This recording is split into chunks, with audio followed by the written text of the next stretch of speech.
सहज गुंडाळे.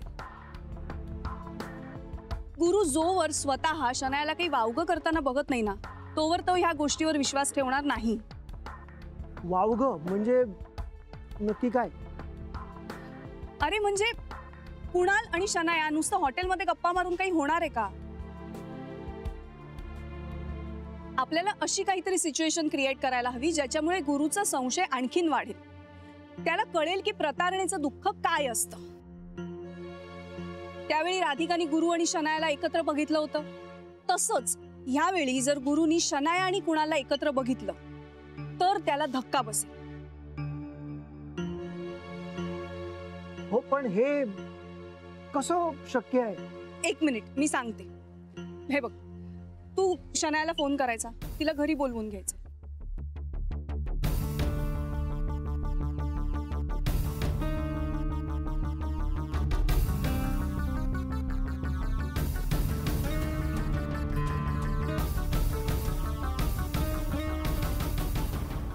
कळलं तुला मला काय म्हणायचंय राधिका?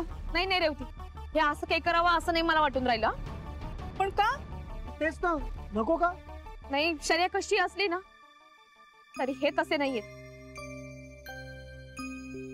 यांना नाही हे सहन व्हायचं. खूप वाईट वाटेल त्यांना. कमाल करताय वहिनी तुम्ही. हे बघ, शनाया बरोबर ब्रेकअप झाल्यावर तसंही त्याला वाईट वाटणार आहे. मग आत्ता वाटलं त्याला वाईट तर काय फरक पडतोय? आणि जर त्याला खरं सांगायचं नसेल तर हे सगळं असंच चालू राहील. चालेल? नाही तसं नाही करे होती. मग कसं? आणि किती काळजी करतेस तू अजूनही गुरुनाथची?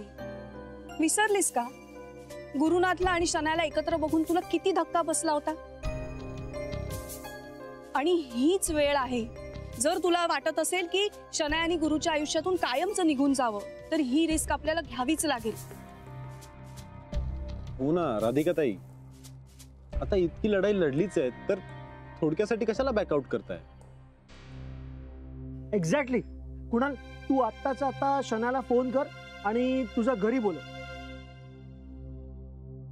नाही भाऊजी, अहो काही झालं तरी शन्या पोरगी आहे, तिला असं कुठे सोडायचं? नाही, मला नाही पटून राहिलं. वहिनी, कुणाल काय खरोखर थोडी असं करणार आहे? पहा ना, हे कुणाल भाऊ पण घाबरलेत. हो ना? हो ना मॅम. सर मला खूप टेन्शन आलंय. कुछ गडबड हुई तो? तू टेन्शन घेऊ नकोस, तू फक्त फोन कर. आणि गुरुला जर हे सगळं कळलं तर गुरु काय ही गोष्ट बाहेर पडू देणार नाहीये कधीच. पण त्यांनी रागाच्या भरात मला काही केलं तर? असं काहीच होणार नाहीये, तू फोन कर, मी आहे ना. सफरचंदाचे काप नीट परतल्यानंतर त्यामध्ये दालचिनी पूड आणि मध घालून पुन्हा नीट परतून घ्यावं. बटर लावलेल्या ब्रेडवर सफरचंदाचे तुकडे, बदामाचे तुकडे, टुटी फ्रुटी, डार्क चॉकलेट आणि मीठ घालून दुसरा ब्रेडचा तुकडा त्यावर ठेवून वरच्या बाजूला बटर लावून घ्यावं. एका बाउलमध्ये स्ट्रॉबेरी सिरप आणि क्रीम घालून सॉस तयार करून घ्यावा. तयार सँडविच पॅन मध्ये बटरवर ग्रिल करून घ्यावं आणि स्ट्रॉबेरी सॉस बरोबर सर्व्ह करावं.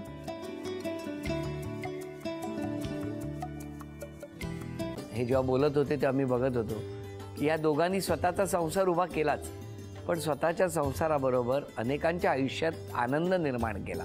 तो आनंद महत्त्वाचा. हसत राहा, आनंदी राहा असं म्हणत शुभेच्छा देऊया. आणि ही झी मराठीकडून भेटवस्तू डेव्हिड तुमच्यासाठी. अभिनंदन. आणि वहिनींना तथास्तू पुणे यांच्याकडून ही पैठणी. अभिनंदन.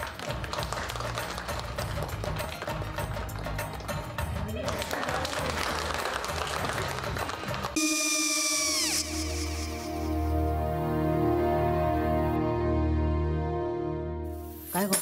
हा काय झालं? काय झालं? काय आले, मी निकाल लावून आली. हो, पण तिची आईच काय बोलली? तिला वाटलं का सगळ्या निशाने आपल्या चुका कबूल केल्या का? आई, मी चांगलं सुनावून आली आहे.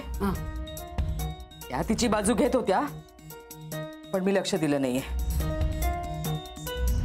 खूप झालं आता. चांगुलपणा खूप झाला. मऊ दिसलं ना की कोपऱ्याने खणतात ना माणसं, ते असं. अगो पण आईच म्हणली काय तिची? पटला काय तिका? मला माहिती. आई, मी तुम्हाला नंतर फोन करते. हो. आणि आई बाबा जे बोलले त्याचं वाईट नका वाटून घेऊ. सॉरी. सॉरी काय त्यात? नेहा आले.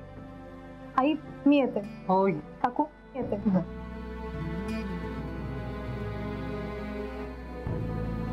सावकाश जाग. हो हो. मग काय काकू, कधी उडवता लग्नाचा बार? बघूया.